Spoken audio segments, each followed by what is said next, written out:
Today's pronunciation lesson is contrasting the sounds oi and I. First, I will use each sound in a word.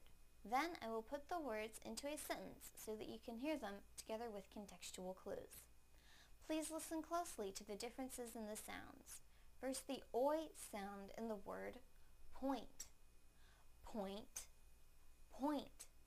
Now the I sound in the word pint.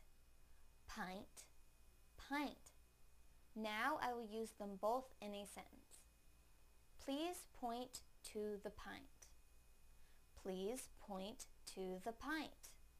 Please point to the pint.